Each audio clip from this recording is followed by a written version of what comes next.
talk at Hadoop Summit 2013. Let us introduce ourselves. My name is Yusaku Sako, and I've been a committer and a PPMC member of Apache Ambari project for the past year. Also a member of technical staff at Hortonworks, where I get to work on Ambari full-time. And I mostly focus on the front-end work for Ambari. And my co-presenter here today is Jeff Spasetti. He's also a longtime contributor for Apache Ambari, and he's Director of Product Management. So in today's talk, we'll go over a brief introduction of what Ambari is, and also we'll review all the open source activity that has been going on in Apache Ambari. We'll also give a live demo of the current state of Ambari. Then we're going to get into the future roadmap, and also we'll do a deep dive on the architecture and talk about interesting recent developments. And then we'll open it up for questions and answers. So Ambari is the only 100% open source framework for provisioning, managing, and monitoring Apache Hadoop clusters. It does basically three things.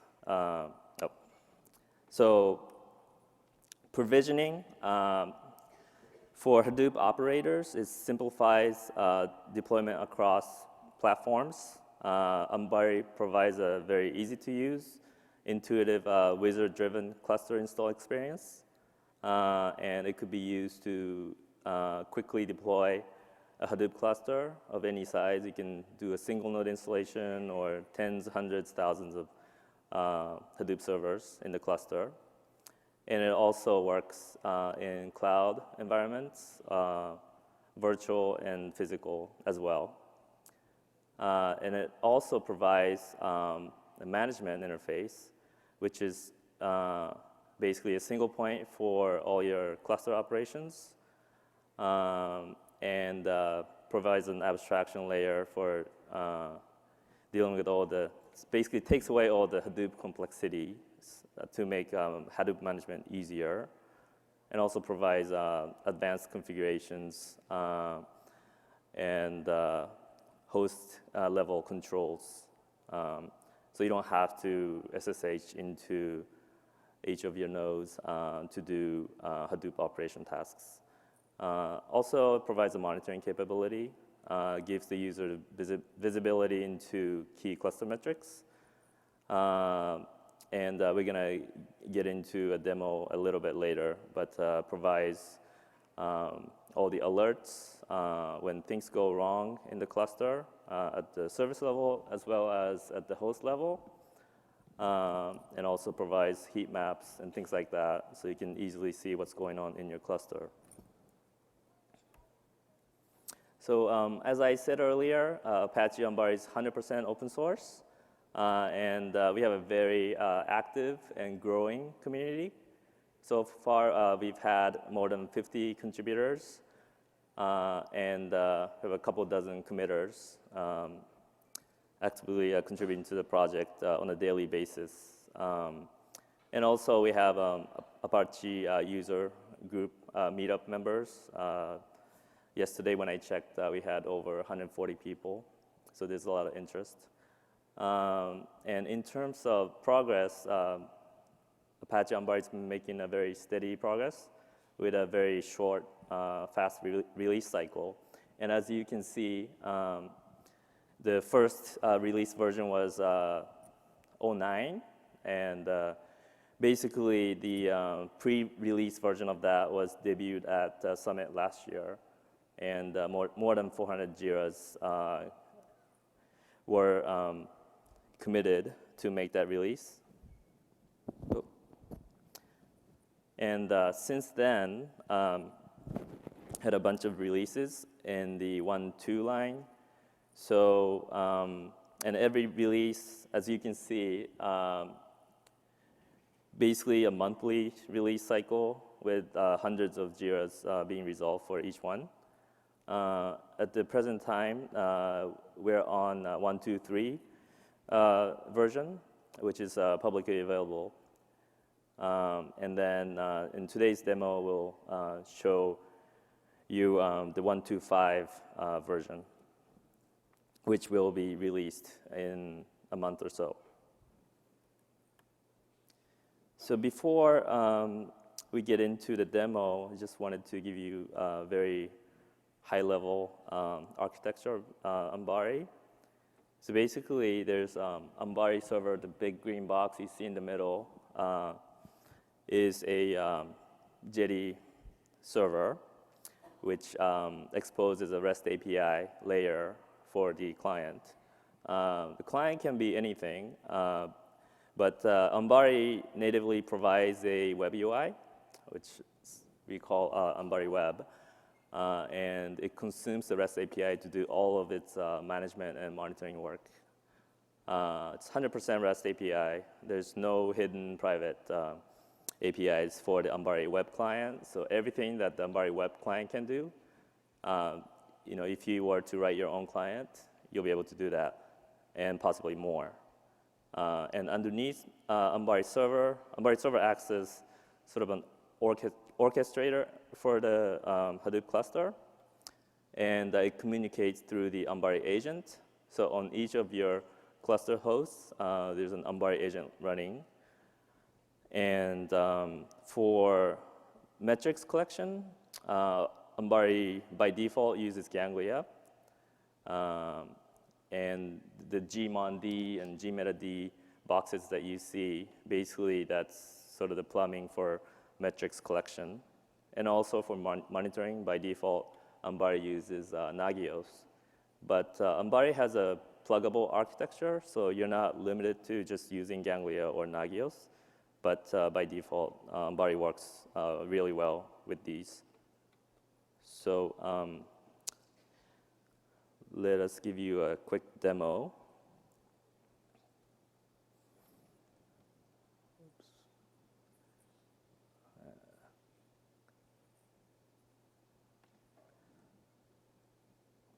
Okay, hold on.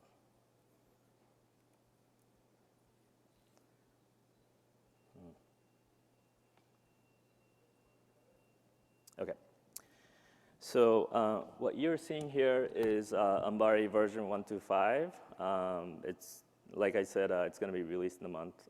So it's not out in the public yet, but if you really wanted to, you can try it out. You can download the source, compile it, and run it. So what's new in 1.2.5 is a customizable dashboard. So you can see all your key metrics when you log in, and you can see over here aggregate capacity of HDFS and how much of it is used up. So, right now only 5% is used, so it's showing green, all is good. But you can adjust the thresholds for these, and basically, if you wanted to see if HDFS is at 50% or something like that, you can just set the threshold, and it'll turn orange or red depending on the thresholds that you set. You can also see the number of data nodes up, total number of data nodes, task trackers, and also over here you can see the number of map and reduce slots taken up. And these change dynamically as the work load runs on the cluster. And also you can see sort of aggregate cluster metric graphs for memory usage, network usage, CPU, and load averages. And also it shows you the heap memory usage for the masters and RPC latency and stuff like that. And as I said, this is customizable. So, if you're more interested in the heap size and you want to see it right in front, then you can drag it, and you can drop it in place, and you can rearrange these things. And also, you can there's basically a library of widgets that you can show in the dashboard as well. So that's one of the new features in 1.2.5. And also, if you wanted to see more details, you can hover over or, click on the charts to make it bigger and see more details. Over to the left is a list of services that are running in your cluster. And basically, it clearly tells you what's healthy and what's not. So in this case, for the purpose of demo, I shut down Uzi.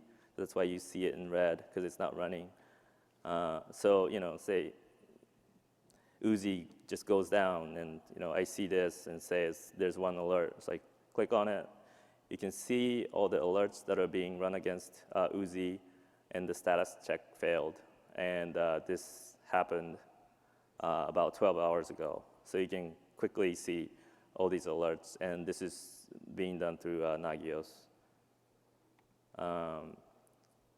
Ambari also provides a heat map view of various metrics. So there's a collection of metrics that you can choose to view in your heat map, host level, system metrics, service level metrics for HDFS, MapReduce, and HBase. Right now, it's exposing a very limited number of metrics, but this is very easily customizable. And you can embed all kinds of metrics for the heat map view. On hover, it provides you more detailed information about the host. And if it's red, you can just hover over it, click on it, and see what's going on. So on this host, this is where the Uzi server master is running, and we see that it's red. So you can do operations like start the Uzi server right from this host level management UI.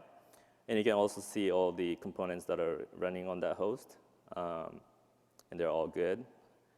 And metrics graphs at the host level. So services view, you can see more details about the services. So for HDFS, for example, you can have links to the name node, secondary name node, all the data nodes, web UI, stuff that you often access, native name node UI, logs, JMX, stuff like that. And then all the alerts that Ambari's checking HDFs for. And right now, everything looks good. Also, in the services view, you can see all the service metrics that pertain to HDFS. For example, total disk utilization as historical time series view, number of file operations, RPC latency, JVM status, and so on, I/O. And for other services, there are various graphs as well.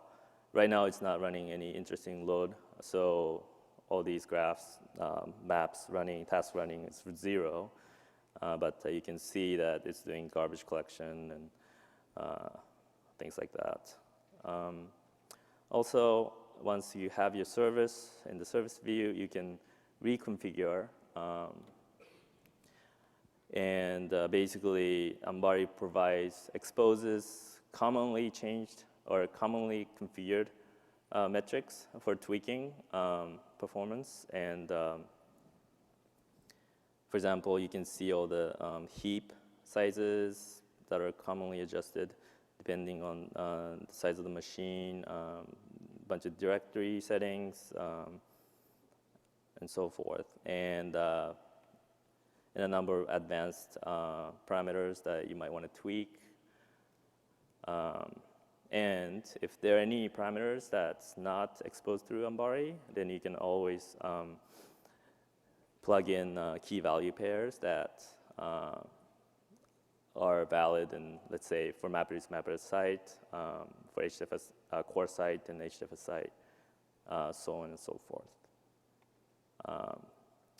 Ambari provides a host level view as well. So you can see all the hosts in the cluster.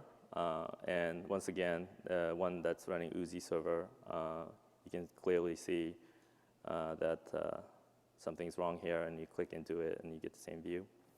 And you can also filter by the host status. So, I just want to see all the hosts with alerts, or, I want to see all the hosts with master service down, or all the healthy hosts, and, typical filtering and filtering by components as well. We have a jobs view where you can list and visualize all the workflows or applications running on your cluster. So those include standalone MapReduce jobs, Hive queries, pig scripts. And for example, this one, this is a pig script that spawned multiple MapReduce jobs, and you can see the DAG interdependencies and details for each job. And then lastly, there's an admin tab where you can see the stack that's installed on the cluster and the component versions, various settings, custom usernames and groups for the services, and user management.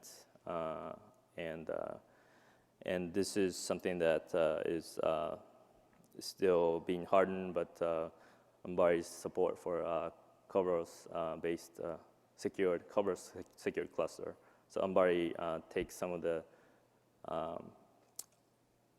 complexities that are involved when setting up a Kerberos cluster. So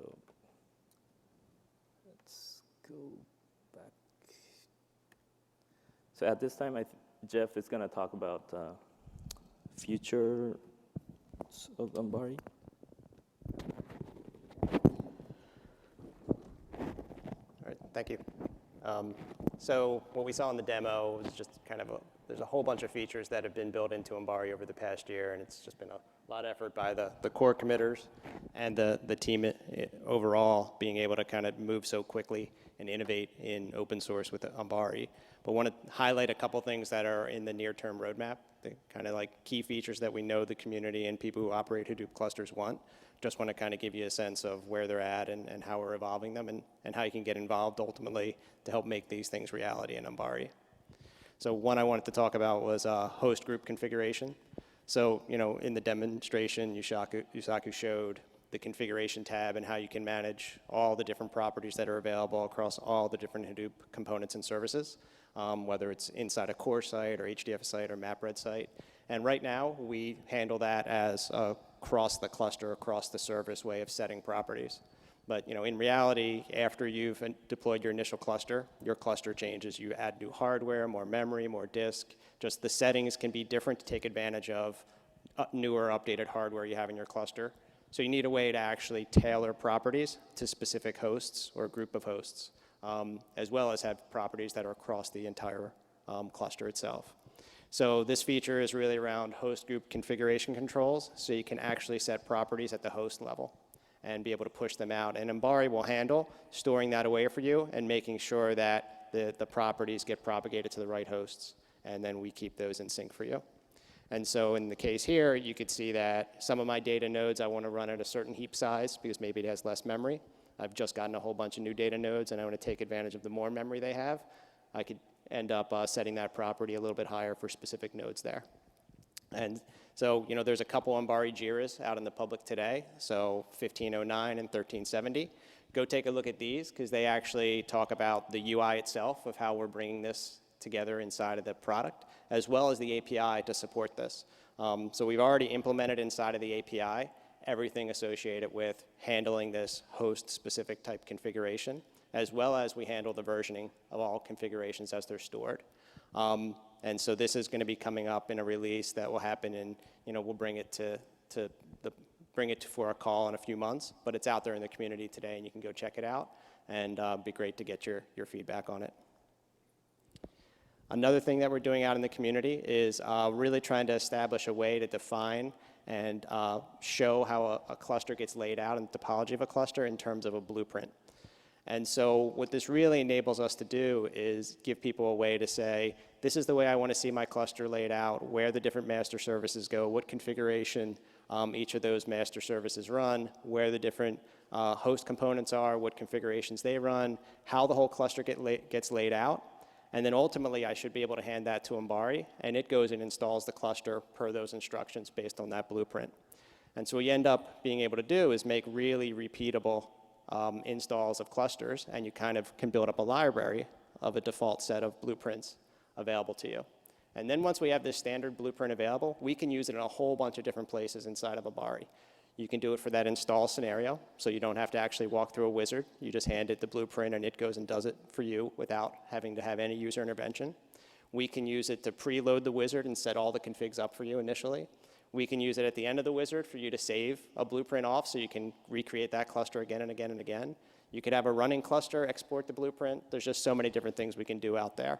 So go check out 1783, and you'll see all the designs and the format for the cluster. And I think Microsoft has been really engaged with contributing there to design, but it'd be great to get your feedback on that too. And the last thing I want to highlight in the future that we're working on really actively now is getting ready for Hadoop 2. So there's, when it comes to Hadoop 2, we're talking about HDFS 2, we're talking about Yarn, we're talking about new Apache projects like Tez. How do we make those available inside of Ambari so that we can lay down a Hadoop 2-based stack and also wire up all the management and monitoring that we're doing today with the 1X stack? So how do we wire up Ganglia? What things should we watch for Nagios, and how do we wire up all those alerts? As well as, once we're onto the Hadoop 2 stack, we can start thinking about how do we handle rolling upgrades, and how do we help people move from 2 to beyond, and actually have Ambari help simplify the process of upgrading your cluster. So you can check this out in the community today. We've already contributed a lot of code there. It's actually in its own branch. It's in branch 140. So you can actually, if you're really adventurous, take that branch, build it, and check it out today that uses the 2.0 stack. But those are just a few of the things that are coming on the horizon for Ambari. I'll give it back over to Yusaku to kind of talk a little bit about the technology under the hood. All right, cool. Thanks, Jeff. Okay, I'd like to do a little more deeper dive on Ambari architecture at this point. So as I said before, Ambari server exposes the REST API layer that Ambari web consumes. But what we really didn't get into so far is, what goes underneath. So basically, when requests come through the request API from the client, say Ambari Web, it goes through a request dispatcher. And there's a layer underneath called service provider interfaces. And that's where all the hookups happen with metrics collection, alerts, and things like that. So as I mentioned, Ambari by default uses Ganglia. And also it collects a lot of information from JMX ports available through various components like name node, data node, job tracker, spread across many, many hosts. And Ambari agent is responsible for, making sure that configs that are supposed to be on the cluster are applied on the actual host by distributing all the config files, and also reporting back status of each of the components running on the host. So the key point is that all this stuff underneath is pluggable. So it is possible to, grab metrics from something other than Ganglia, or alerts from Nagios, and also, it provides possibility to integrate with, data lifecycle management services like Falcon. And also for user authentication, Ambari hooks up with Active Directory or LDAP. Ambari has its own local user store, so if you want to use that, you can, but in most enterprise scenarios, you probably want to hook it up with an external LDAP server that you already have. And Ambari is backed by a relational database, and it supports Postgres and Oracle at the moment. So the REST API, this is key to a lot of interesting integration work that can happen with Ambari. And Ambari REST API supports a very centralized and consistent layer. So the API client just talks to the REST API through standard HTTP verbs, such as get, post, put, delete. And then as a response, the client gets the HTTP status code back in JSON format, which is consistent across all the resources that the API exposes, such as cluster information, host services, job history information. If you were to provide Hadoop management and monitoring capability without this sort of API, I mean, it's a lot of work. You have to hit a whole bunch of hosts in your cluster to get all kinds of information in various formats, and you'd be parsing through JMX or screen scraping and whatnot. So this Ambari REST API makes integration really, really simple. Here's what the REST API resource tree looks like. This is only a subset, basically it's a hierarchical structure of clusters and services and hosts in the cluster and components that the hosts are hosting and various configurations. And Jeff talked a little bit about host level configurations as well as service configurations, and also workflows. So this is job history. So when you run MapReduce jobs or Hive queries, all that information can be retrieved through the REST API. And if you're interested in finding out more about the REST API, you can go to the Ambari project website, and there's a link to the API reference, and there's full documentation there. So I like to bring up this Ambari Teradata viewpoint integration. So Teradata viewpoint is Teradata's its own management UI. Basically, they use Ambari REST API to integrate Hadoop management and monitoring services. With this setup, they didn't actually deploy the cluster using Ambari, but with Ambari's flexible, pluggable service provider architecture, they were able to hook it up and provide all the metrics through Ambari's REST API. And this is sort of the screenshot that you see here, kind of small, but it's all the metrics or Hadoop metrics were coming from Ambari. So that's one example of an integration scenarios. I'd like to talk a little bit about stacks and stack definitions. So right now, Ambari, deploys HDP because it was just written against that, but it's not tightly coupled to HDP at all. And Ambari, can support any choice of Hadoop stacks. Stack definition is nothing but, just a list of services and service components that it supports, and information about where to get all these software packages from, as in the form of repo URLs. This is not fully implemented yet, but this is what we want to get to, is to provide extensible adding capability to extend existing stack definitions and create another. So for example, you can take HTTP stack and add, a service that it doesn't support yet, for example, Accumulo, or other Hadoop components. So that's exactly what's being done with Ambari Red Hat Gluster FS integration. So for those of you who are not familiar with the Gluster FS, it's Red Hat's distributed file system. And it's a Hadoop compatible file system. And it can basically, swap in place and serve as the data store underneath. So you can take HFS out and plug Gluster FS in. So this is made possible through Ambari's pluggable stack architecture.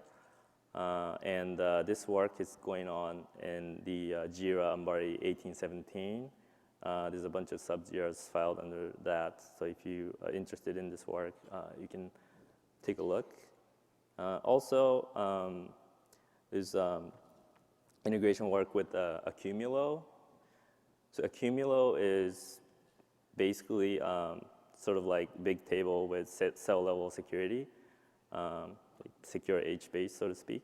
And this is something that Ambari doesn't support yet, but it could easily support that, meaning the Ambari will be able to deploy, and also once Accumulo is deployed on the cluster, you want to be able to manage, reconfigure, start, stop, run smoke tests, things like that. So this is going on in Ambari 1930. It's actually a Google Summer Code project that one of the contributors is working on. And also, there's Ambari integration work with Splunk.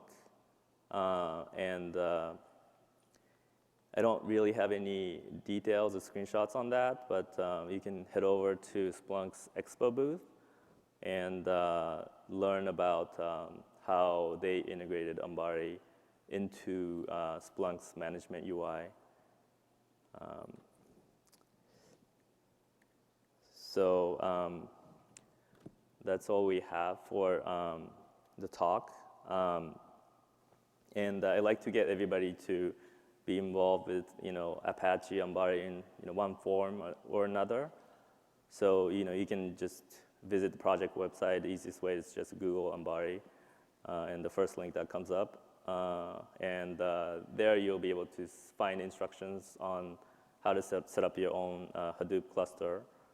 And also, once you try it out, if you run into issues, you can ask questions on the user mailing list, or if you want to, interact with the contributors or committers in real time, there's an IRC channel, Apache Ambari. So, thank you all for listening, and if you have any questions. Yes, with the configuration management capability of Ambari, does it integrate with versioning control as a plugin? And how customizable and flexible it is? Yeah, it is possible to provide that hook through the configuration API. So let's say you check into Git or something, right? And then you want to record that. You'll be able to do that through the API, but it's not something that comes out of the box. Specifically related to the deployments as headless users. Mm-hmm. So Hadoop stack has got different users for each component. So what kind of authentication and what kind of mapping you do from a user who would actually be deploying to the actual users of the Hadoop stack?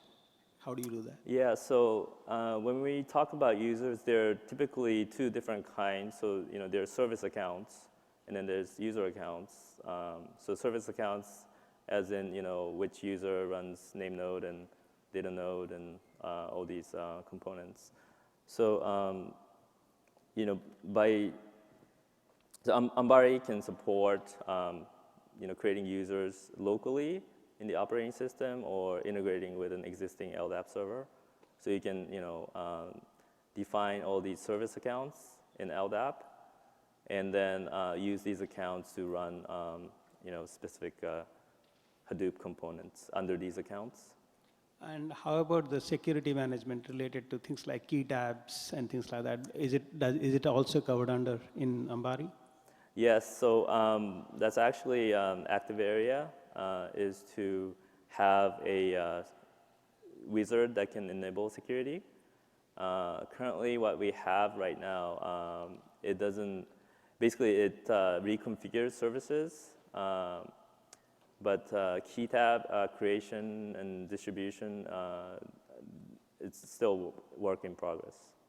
but that's an area where it can really ease setup of Kerberos cluster, and realize that a lot of people are interested in that. Just one more question about the Ambari itself. What kind of security mechanism underneath you have that for the Ambari server and the agent communication? Is it trusted or not? Can it be deployed in a production setup and we can trust it? Yes, so so the communication by default, from the client to the server is HTTP, but there's an option to use HTTPS with the any server certificate, and also the communication between the agent and the server is SSL, so HTTPS. So there's authentication there. Yeah.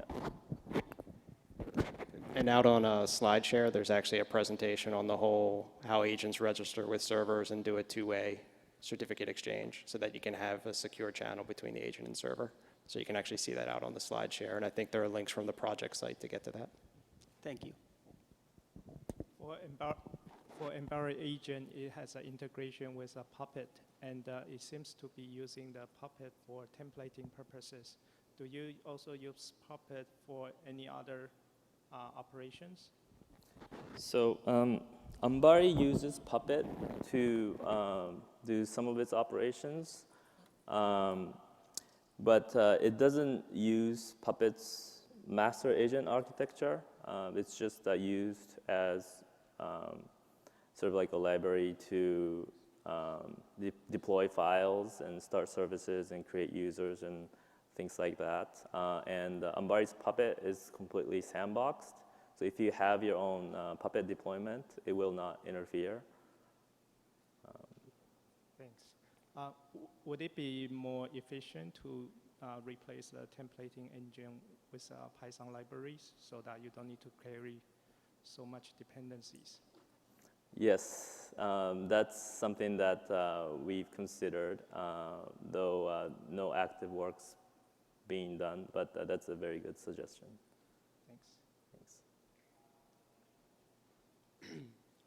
How much integration do you guys have into Uzi? Is it possible to actually like deploy workflows, suspend them, resume them, and that sort of work with Uzi?